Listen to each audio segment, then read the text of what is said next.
자화자찬 기자회견은 하지 않겠다던 윤석열 대통령. 이 대통령실은 1주년을 맞아 국정운영 비전이 담긴 3D 전광판을 서울 시내 곳곳에 띄웠습니다. 대한민국 1호 영업사원 이런 이름표를 단 우주 비행사도 나오고요. 이 한국형 발사체 누리호, 한국 최초의 달 탐사선 다누리호 등도 영상에 담겼습니다. 윤 대통령 오늘 이 국무회의 모두 발언으로 사실상 1주년 메시지를 하루 먼저 냈는데요. 취임 열흘 만에 한미 정상회담에 이어 워싱턴 선언, 빈살만 사우디 왕세자의 관저 초청, 또 12년 만에 한일 셔틀 외교 재개까지 외교 성과가 두드러졌습니다. 지난 1년간 저는 대한민국 1호 영업사원으로서 정상 세일즈 외교를 폈습니다. 지난해 11월 사우디 빈살만 왕세자 방한 계기에 약 40조 원에 달하는 26건의 MOU를 체결했습니다. 불과 얼마 전까지만 해도 상상할 수 없었던 일들이 지금 한일 간에 이루어지고 있습니다. 취임 1주년을 맞아서 뭐를 했고 하는 그런 자화자찬의 취임 1주년은 절대 안 된다고 해놔서 무슨 성과 이래가지고 막 자료를 쫙 주고서 잘난 척하는 그런 행사는 국민들 앞에 예의가 아닌 것 같고. 네, 윤 대통령 용산 시대를 열면서 청와대와 용산 정원을 개방하고 화물연대 파업을 엄정 대응하는 방식으로 법치주의 원칙을 확립했다는 평가도 받았죠. 특히 노동과 연금, 교육 3대 개혁 드라이브를 강하게 걸었는데 야당과의 협치 부재가 아쉬움으로 꼽히기도 했습니다. 무너진 시스템을 회복하고 체감할 만한 성과를 이루기에는 시간이 필요합니다. 거야 입법에 가로막혀 필요한 제도를 정비하기 어려웠던 점도 솔직히 있습니다. 지금 국회가 민주당에 장악돼 있다 보니까 네. 정부에서 추진하겠다고 하는 3대 개혁에 대해서 사실상 법적으로는 한 발을 못 떼고 있거든요. 네, 이런 가운데 오늘 오전 이 친윤계 공보 모임을 가진 국민의힘, 이 민주당 원로 정치인을 강연자로 초청해 쓴소리를 듣고자 했는데요. 원래 쓴소리는 저 애정이 있어야 쓴소리라는데 제가 사실 이 당에 별로 애정이 없습니다. 그래서 어차피 나락으로 떨어질 테면 빨리 떨어지는 게 낫죠. 그래야 새로운 희망이 생길 테니까. 네, 실제로 취임 1주년을 앞두고 대통령 지지율 37.5%, 외교 안보 분야의 긍정평가에도 불구하고 역대 대통령들의 지지율과 비교했을 때 저조한 상황입니다.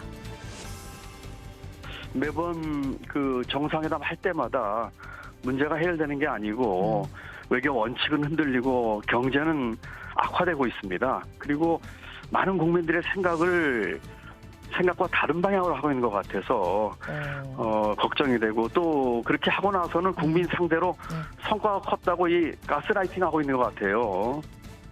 입만 문제겠습니까? 생각의 문제도 저는 크다 생각합니다. 그러니까 지난 1년 사이에 상상 이상의 거대한 퇴행이 이뤄진 것 아닙니까? 국민들도 그래서 지금은 100점 만점에 아마 30점. 30점? 네, 이게 여론조사로 거의 다 드러나고 있지 않습니까? 취임 1주년 맞아서 기자회견하지 않는 대통령이 도대체 어디 있습니까? 네, 10점 만점, 100점 만점에 30점. 대통령 지지율이 이렇게 떨어지는 상황, 여당 의원들은 언론의 문제를 지적했는데요. 이렇게 취임 1주년 된 대통령을 향해서 이렇게 비판과 비난 기사로 도배를 하면은 이것을 본 우리 국민들이 윤석열 대통령을 객관적으로 혹은 긍정적으로 평가한다는 것은 아마 기적에 가까울 것입니다. 네이버 측에서는 알고리즘으로 이렇게 만들어 놓은 기사로 그러지만 이건 알고리즘이 아니고 속이고리즘입니다. 계속 부정적인 기사만 나오니까 그 알고리즘에 문제가 있는 거 아니냐 이런 합리적인 의심을 할 수밖에 없지 않습니까? 그러니까 그 문제를 규명해서 문제가 있으면 대책을 세우라 이런 뜻입니다.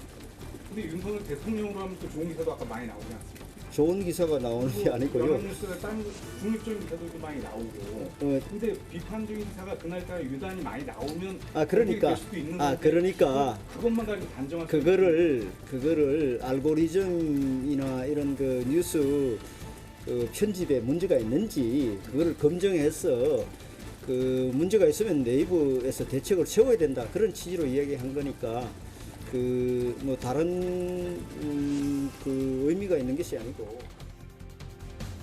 네, 이런 가운데 어제 윤 정부 1주년 이 사진전이 열렸죠. 경제 살리기에 매진하기 위해 최고위 회의까지 취소하고 여당 지도부 총출동했지만 이 자리에서 통편집된 두 사람이 있었습니다. 어제 밤 늦게까지 윤리위가 열렸지만 결론은 대통령 1주년인 내일로 미루어졌습니다. 김기훈 국민의힘 윤리위원은 1주년 날짜라는 부담이 있는 건 사실이지만 입증 자료를 받지 않고 진행하면 징계 취소 사유까지 될 수도 있다. 이렇게 신중한 모습을 보였는데요. 이준석 사태 대자뷰라는 목소리도 당내에서 나오고 있습니다. 자진 사퇴 기회를 주기 위한 시간 끌기란 해석도 나오는데 당사자들은 부인하고 있습니다. 만약 그런 어떤 정치적인 해법이 등장한다면 거기에 따른 징계 수위는 여러분이 예상하는 바와 같을 겁니다. 자진 사퇴 여부에 대한 이야기를 어느 누구한테도 들어본 적이 없습니다.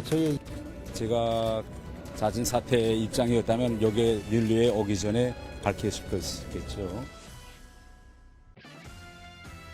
네, 박진영 부원장님. 공교롭게도 날짜가 겹쳤습니다. 대통령 1주년에 지도부 2명의 징계 결정이 나오게 됐는데 일정을 조금 미룬 게 사실입니다. 자진 사퇴 압박이라는 해석도 나오는데요. 어떻게 보십니까? 저는 그 태용호 최고위원의 입을 두려워하고 있다. 그런 생각이 듭니다. 태용호 최고위원이 이진복 수석과 통화했다라는 이야기가 있습니다. 이게 사실일지 아닐지 알 수 없습니다만은 이게 만약에 사실이라면은 굉장히 심각한 이 공직자의 선거 개입이 되지 않습니까? 거기에 대해서 또 대통령의 연관성 이야기도 나오고요. 그런 부분들이 있기 때문에 지금 국민의힘에서 태용호 의원을 함부로 다루지 못하고 있다.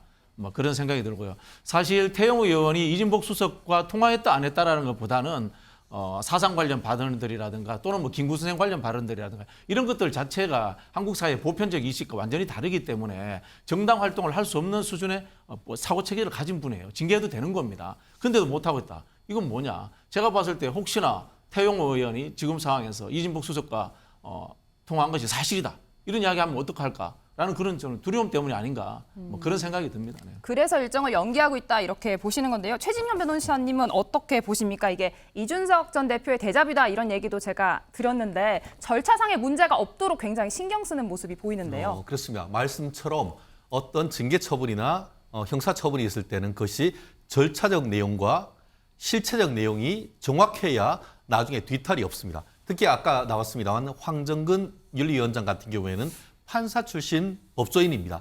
나아가 선거 전문가, 선거 사건 전문가이기 때문에 이 그 징계위원 자체도 추후에 어떤 그 뒤탈이 없게 하기 위해서 무사튼튼해 나가는 과정 속에서 최대한 어떻게 보면 소명을 기회를 준다든가 그런 과정에서 이 사건이 이와 같은 그 징계 절차가 저는 미뤄지고 있는 것이지 그것이 어떤 그 얘기하고 있는 태용호 의원의 입을 두려워하거나 저는 그렇게 보지는 않습니다. 말씀드린 것처럼 이미 3월 9일 날, 그러니까 3월 8일 날 전당대회에 있던 다음 날 이진복 정무수석이 뭡니까? 그분들한테 전화해가지고 축하하고 앞으로 잘 해달라고 부탁하는 건 전 당연하다고 봅니다.